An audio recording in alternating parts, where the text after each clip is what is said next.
Satrec IPTV Média ñëw na ci Coupe d'Afrique des Nations bi dafa leen promotion bu jéggi dayo 8000 chaînes ku abonné wu ci Satrec ci Coupe d'Afrique des Nations bi di nga am 8000 chaînes à 28 000 francs contre 39 500 hors promotion. Donc n'hésitez pas à participer à la promotion. 28 000 francs, un an ngay seetaan 8000 chaînes amul fenn fudul Satrec. Si tu es déjà abonné nga indiwaat ñaari abonné, si tu te réabonnes booy réabonné wu l'année prochaine da lay wàññi 10 000 francs si c'est réabonnement. Donc loolu Satrec moo leen ko jagleel ci Coupe d'Afrique des Nations bi. N'hésitez pas à vous abonner. 77 735 97 62.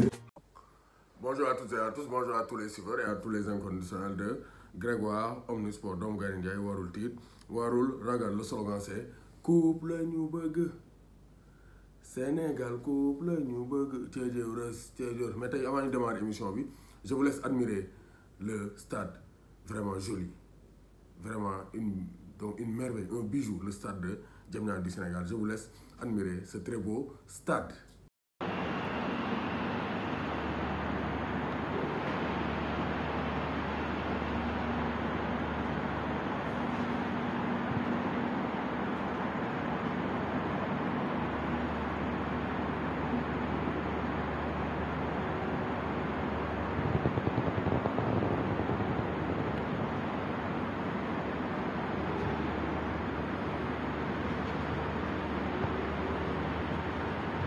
Mën nañoo jublu ci émission bi wax ci performance des Lions du Sénégal. Donc Lions yi actuellement donc ñu ngi quart de finale, donc l'objectif est atteint, on passe au tour prochain. Donc ça c'est une très bonne nouvelle. On félicite les supporters, l'entraîneur Aliou Cissé, les joueurs surtout qui se donnent à fond sur le terrain. Donc on espère donc bien négocier le match de quart de finale qui aura lieu le dimanche à 19h. Quart de finale, on aura Sénégal face à la Guinée équatoriale, donc avec des relents de revanche, parce qu'en 2012 la Guinée équatoriale nous avait battu à Bata 2-0 et on espère avoir une revanche parce que 2012 ba 2022 ça fait 10 ans, donc il n'y a plus de rescapés.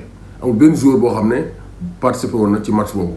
Amara Traoré moo nekkoon entraîneur bi, on nous avait battu ñu toog premier tour 3 défaites face à la Libye, face à la Zambie. Il faut que Sénégal donc jël ci revanche am ci Guinée équatoriale. Le Sénégal est toujours favori.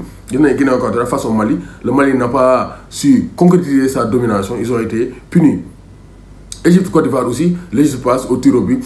Donc on parle des occasions de la Côte d'Ivoire, mais Égypte aussi a eu occasions yu bari, ils n'ont pas su concrétiser. Mais donc c'est toujours la même histoire, hein. Égypte, Côte d'Ivoire, c'est toujours l'Égypte qui gagne. Donc gis nañu équipe nationale du Sénégal, il y a de très bonnes nouvelles.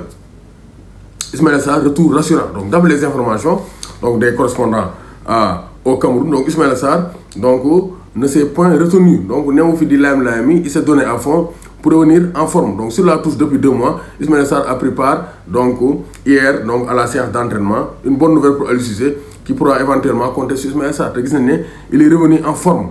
Il est revenu en forme. Électron libre donc entre 2-6. Donc l'attaquant des Lions s'est toutefois retenu donc dans certains duels. Donc yenn duels yi demu ci à fond. Mais gis nañ ne dans les courses, dans les déplacements, on a vu un Ismaïla Sarr volontaire, Ismaïla Sarr donc en forme. Donc gis nañ ne donc war naa mën a nekk option pour Aliou Cissé pour la CAN, donc pour les quarts de finale de la Coupe d'Afrique des Nations. Donc beneen inquiétude, donc amoon nañ bonne nouvelle tout à l'heure, mais am nañ inquiétude. L'inquiétude c'est Sadio Mané, grand suspense.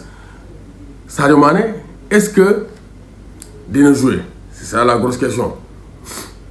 Donc gars yi ñuy bind nag ñu bëri naan waaye docteur Fedior wax na et tout, mais ce sont des hypothèses. Docteur Fedior dafa ne def nañu analyse, def nañ encéphalogramme pour xool ndax cerveau bi am problème, ndax y a pas eu de commotion cérébrale. Test bi négatif, alhamdulilah, y a rien pour l'instant. Mais docteur dafa ne on va suivre Sadio Mané de près parce que soo yi boo ko amee foog ñu suivre de près parce que des complications wala des problèmes peuvent survenir à tout moment. Donc docteur Fedior nee na y a pas de problème pour l'instant, mais on va suivre Sadio Mané parce que Sadio Mané bu ñu ko traité commotion cérébrale, il va rester 5 à 6 jours sans jouer. te loolu ça va équivaloir à un forfait pour les quarts de finale et même pour les demi-finales. Donc nañ ñaan Sadio Mané dara bañ koo dal, waxuñu dara dal na ko, mais les docteurs le suivent de près.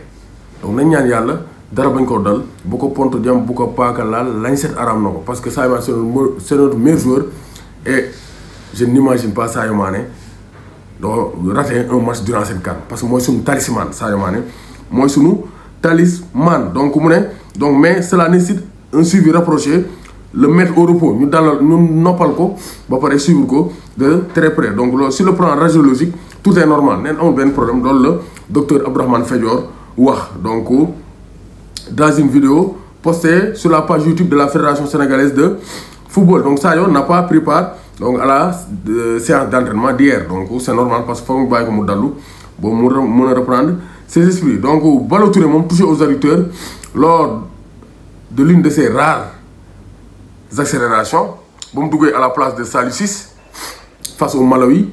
Donc gis nañ ne Ballo Touré donc il est proche de l'élimination parce que il n'a pas participé à la séance d'entraînement d'hier et sa blessure aux adducteurs menacerait d'ailleurs sa participation pour le reste du tournoi. Donc Ballo Touré bu deful ndànk bu ñu amul chance il risque d'être forfait pour le reste de la Coupe d'Afrique des Nations. Donc ça c'est très clair. Donc gis nañ ne Lions yi nous sommes caractérisés par la solidité défensive des Lions du Sénégal. Aucun but encaissé. Le Sénégal est la meilleure défense de la Coupe d'Afrique des Nations. Donc ça c'est une très bonne nouvelle. Donc Seny Dieng, Pape Abou Cissé, plus que des intérims. Donc ñoom premier match yi waaye nañ ne ils ont des allures, des carrures ou bien des postures de titulaire. Même si donc Pape Abou Cissé ñeen critiqué nañ ko pour sa relance mais il a été solide. Le Sénégal n'a pas encaissé. Koulibaly retour en forme. Premier match am bi c'était pas fameux.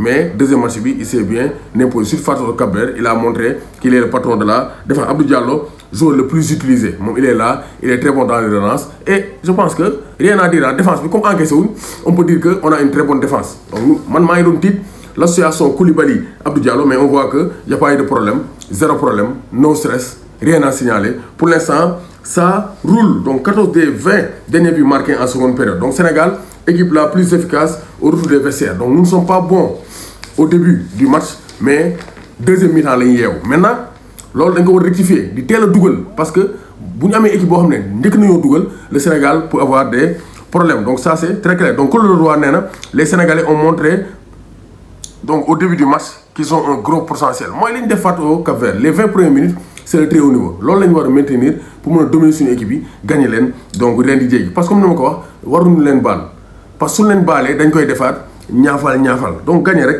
avancer. Donc Demba Ramata Ndiaye wax na aussi un autre problème. Nee notre problème c'est la relation milieu terrain attaque parce que milieu terrain attaque bi milieu terrain il joue latéralement sur les ailes mais on ne joue pas dans la profondeur, dans la verticalité. Verticalité bi c'est défense attaque mais pas milieu terrain attaque te loolu war nañ ko mën a améliorer. Mais loolu ça passe par des joueurs qui jouent au football. Pape Gueye une diversité Pape Matar Sarr war naa mën a am donc place am parce que booy bi il sent les dernières passes te loolu mooy rôle. Donc série de 4 matchs sans but, une première depuis la CAN 2002.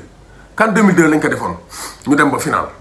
Cette fois-ci depuis 2002 gëj nañoo jouer 4 matchs sans encaisser de but. Donc vraiment félicitations à Aliou Cissé qui a su donc bâtir une équipe avec une solidité défensive. Donc félicitations à Aliou Cissé. 5e match sans encaisser de but. Donc c'est une première sous Aliou Cissé. Donc ça veut dire que Aliou Cissé donc il a réussi à cadenasser derrière. Donc on a une bonne défense, on n'encaisse pas. Donc devant si on est efficace.